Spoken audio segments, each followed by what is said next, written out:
తినే చికెన్ ఎప్పుడూ తినే ఫ్రైస్ కాకుండా ఈసారి కొత్తగా కొబ్బరి పళ్ళతో ఈ చికెన్ ఫ్రైని ట్రై చేయండి. చాలా బావుంటుంది. కడాయి తీసుకుని సరిపడా ఆయిల్ వేసేసుకుని బిర్యానీ ఆకులు, చెక్క, లవంగాలు, ఇలాచీ, స్టారు, కొన్ని మిరియాలు వేసి ఉల్లిపాయలు ఒక 2, పచ్చిమిరపకాయలు ఒక 5, 6 వేసుకుని కారానికి తగ్గట్టుగా గోల్డెన్ కలర్ వచ్చే వరకు ఫ్రై చేసుకోవాలి. ఇవి బాగా ఫ్రై అయితేనే దీంట్లో ఉన్న ఫ్లేవర్ మన చికెన్‌కి బాగా తెలుస్తుంది. ఇప్పుడు హాఫ్ కిలో చికెన్ వేసేసి ఆ ఉల్లిపాయలు ఈ చికెన్ బాగా కలిసేలాగా ఒక్క 2 నిమిషాలు కలుపుకోవాలి. ఇప్పుడు దీంట్లోకి అల్లం వెల్లుల్లి పేస్ట్ 2 స్పూన్లు, కొబ్బరి పేస్ట్ స్పూనున్నర, పసుపు, ఉప్పు తగినంత మీరు ఒకసారి రుచి చూసుకుని దాన్ని బట్టి కూడా ఒకవేళ మళ్ళీ తగ్గితే వేసుకోవచ్చు. కారం 2 స్పూన్లు. ఇవన్నీ కలిపి మనము మూత పెట్టి మగ్గపెట్టుకోవాలి.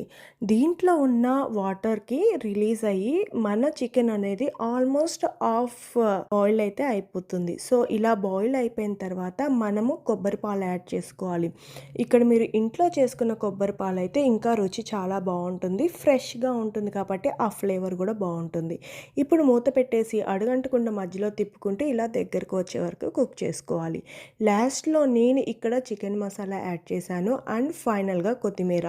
మీకు గనుక చికెన్ మసాలా, బిర్యానీ మసాలా ఇంట్లో చేసుకోవాలి రెసిపీస్ కావాలంటే కామెంట్ చేయండి. నేను మీకు షేర్ చేస్తాను. ఇప్పుడు కొత్తిమీర వేసిన తర్వాత చక్కగా కలిపేసుకుని దగ్గరికి వచ్చే వరకు ఫ్రై చేసుకుంటే మన చికెన్ రెసిపీ అనేది రెడీ అయిపోతుంది. ఈ రెసిపీని మీరు ట్రై చేసి ఎలా వచ్చిందో కామెంట్ చేయండి. ఇది మాత్రం ట్రై చేసిన తర్వాత మీ ఇంట్లో అందరికీ ఫేవరెట్ అయిపోతుంది.